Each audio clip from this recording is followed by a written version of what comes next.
Hey everybody, how's it going? You got Rick Gonzalez here with Fitness Fight Factory. This right here is Cody Bison Freeman. He's one of our fighters. He's got a title fight coming up in Bossier City. Tell us a little bit about that. This Friday I'll be fighting for the AKA 145 belt against Colin Wright. So it's going to be a banger. Okay. So how has training camp been? How do you feel? Feel fantastic, man. Like, I went up a weight class for this, and I mean, weight cut's non-existent. First time really in my career that I've been able to just chill on a day like this where I'm normally cutting weight. Like, I'm just hanging out, you know. So I think it's really helped my body out and helped with my recovery, and I'm ready to roll. You know, I'm ready to bring a belt back to F3. I like it. Heck yeah, I really like that. Now, so what do you know about your opponent? He's a vet, man. He's a vet. He's been doing this a while. I know he's been fighting as a pro since like 2012. Like I said, he's their current 145 champ. Salty dude, man. He's tough. He's gonna be there. He's been around a long time. He's been there, done that. He's a solid grappler, pretty good striker, but you know, I feel like just I'm better than him all around. There's not one area that he can beat me in. Very, very nice. Excellent. Now, so here's something, man, something I think people want to know is when you're talking to a fighter, man. So that moment of preparation, when you're in the back, you're getting wrapped, you're thinking about it, you get to walk out, song comes on, people are there. What's that like, man? What is that feeling? It's hard to describe it, but I would put it as a moment of clarity. Like, it's real weird, you know, like, because you're there and I'm in the back, and, you know, like, I'm not one to get real nervous, but I do get anxious, you know? And it's like, as soon as the song starts playing and I get to walking, it's like, everything just goes away. And that's it. Like, I just zone in and I have clarity, man. I'm ready to go. I know what I'm there for. I'm there to hurt somebody. Right on. Now, oftentimes, man, sometimes you'll talk to people, there's some athletes that their memories kind of touch and go in the midst of the action. Are you the type that's like that, or dude, can you like recount every last second that happens in that cage? So early on in my career, I felt like I could never remember any of my fight. And it wasn't because I was getting hit so much or anything like that. It's just because everything was so hectic for me. Like, and I didn't have that instinct of just being calm, you know, everything. Like, I was in there and it's like, oh, you know, like, we're going, and like nothing registered.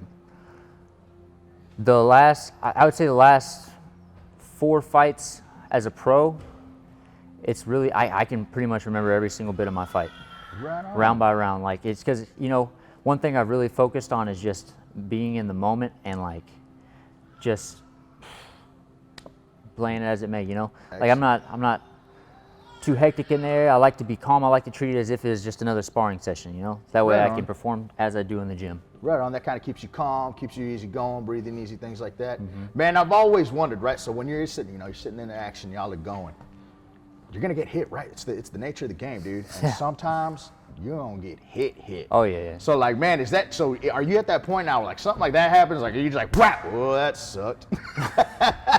Like, how does that feel like? What is that reaction? I mean, it takes getting that first one out of the way. Okay. You know, but after the first one's out of the way, and you're like, all right, I'm not made of glass. We're good. Let's go. You know, let's get after it. Right on. Man, another one that I like to try to think. You know, when I see him on TV or when I see him live too, is say you're late round, right? Round 3, halfway through round 3, man. Either you're on the ground or you're up against the cage. Like, what are some of your thoughts, dude? When you just it's go time, and you know you're blasted. You and your opponent are just heavy breathing.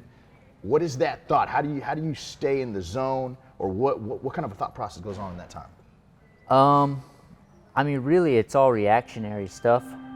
But there's been moments where like I've really had to push myself late in a fight where it's like I'm dying inside, but I'm like, dude, I'm not gonna let this guy know that, because if I let this guy know that, then that's gonna give him, you know, the energy to start coming back on me. Like, I want to keep him thinking that I'm here and I'm ready to go, because my biggest goal in fights is to break people.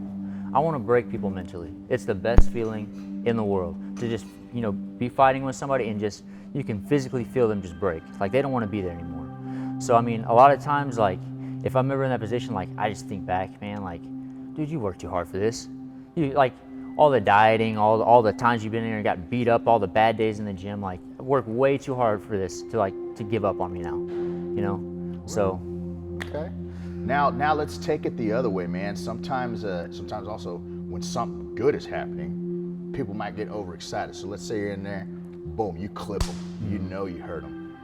What's that next? Like when you're just like, wah! Like when you know you hurt them, like how is that feeling? How's that reaction? Man, it's hard to catch yourself. Okay. It really is. And I'll give an example. And to this day I feel bad about it. I have a flying knee knockout on my record, right? And dude was asleep instantly. Like as soon as I hit him with the knee, he goes straight back.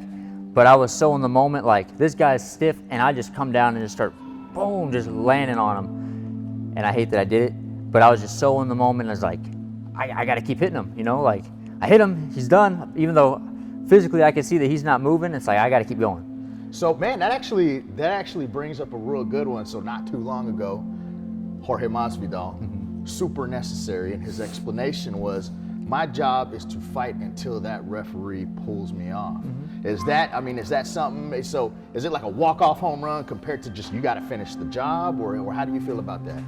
I mean, it's really touchy, you know, like I said, I do feel bad about the unnecessary shots, but at the time it's like, I gotta do what I can to make sure I get that W. Ref hasn't called it like yet. There's no telling. You've seen people come back and like, you know, put to sleep, and they get hit once and that wakes them back up. So like, you know, I gotta do what I can to make sure I get that W on my record and get that money, because, you know, like we're not out here making a lot, so I want that win bonus. You know, like I'm not trying to get my pay cut in half. So if I gotta hit you a couple extra times, I'm gonna do it.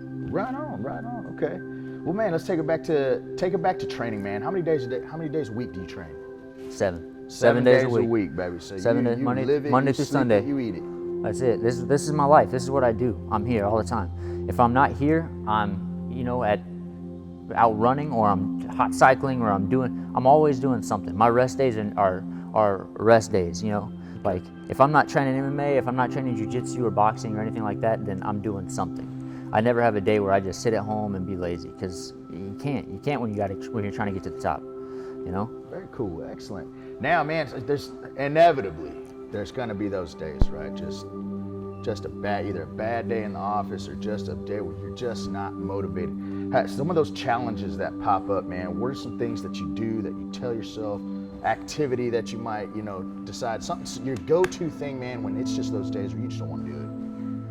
Well, I mean, fortunately for me, like I have somebody there with me that also does this. You know, my girlfriend Valerie, she's also a professional fighter here. I mean, she's been there, she's done that with me, you know. And there's days where I don't want to be here, but I have her there to be like, hey, get your ass up and let's go. And it's the same, it's mutual, you know. We do the same thing for each other, so it's balanced. Common goals. Yeah, it's common. Like we both awesome. know what we want, and you know, anytime we start to forget that, it's like we just have the other to remind them, like, hey, you know you want this, let's go. Man, that's awesome. I think that's absolutely phenomenal. You have a partner that's going to support you 100% of the way. She does what you guys do. But, you know, his girl, Valerie Soto, she's an amazing fighter, super cool. She works here with us at F3. Excellent couple. These guys are awesome. I think so many people are a fan of y'all's actual relationship on top of being y'all's fight fans. You know what I'm saying? It's a cool thing to watch. Now, so breaking down training, what's your baby? What is your favorite aspect of MMA when I mean grappling, striking?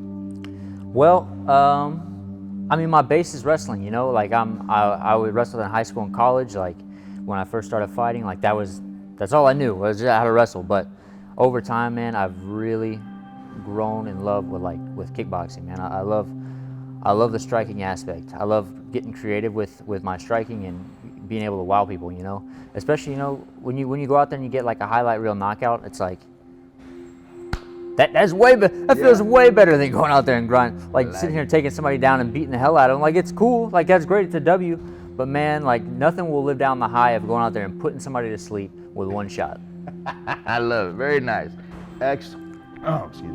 No, that's excellent. Okay, right on, man. So, dude, growing up, what kind of inspired you, or at what point did you start thinking, man, I want to fight, I want to do something aggressive? Well, growing up, like I wasn't the biggest kid. I was, you know, as a freshman, I was like 4'9", 90 pounds. I was very small, you know, like I used to get bullied a lot, and I just didn't like that anymore. You know, like I wanted to take control of that. You know, I've always been one striving for like athletic achievement, but you know, I was always told I was too small for football. I wasn't fast enough, or this and that. You know, like there was always some reason. You know, I had coaches make fun of me because of my size and stuff like that. And so one day when I was a freshman, the wrestling coach came in during the athletic period, and you know, he said, "Hey, we need." You know, he's talking about wrestling, and afterwards he found me, and he said, "Hey, how much do you weigh?" And I said, "Like 90 pounds." He said, "Do you want to be varsity right now?" I said, "What do you mean?" He said, "I need a 103-pounder to wrestle varsity for me now." I was like, you want me to be varsity? And this is zero experience. Yeah, zero experience. Yes, zero dude. experience. So I was, you know, he was like, "Yes, I need you. Like, why don't you come try it out?" It's like, I'll be there today. And at the time, like freshman in my school district is still technically junior high, so I had to go travel to the high school and whatnot. And I showed up that day, and I got my ass kicked, but I loved it. You know, instantly. Okay. I loved it.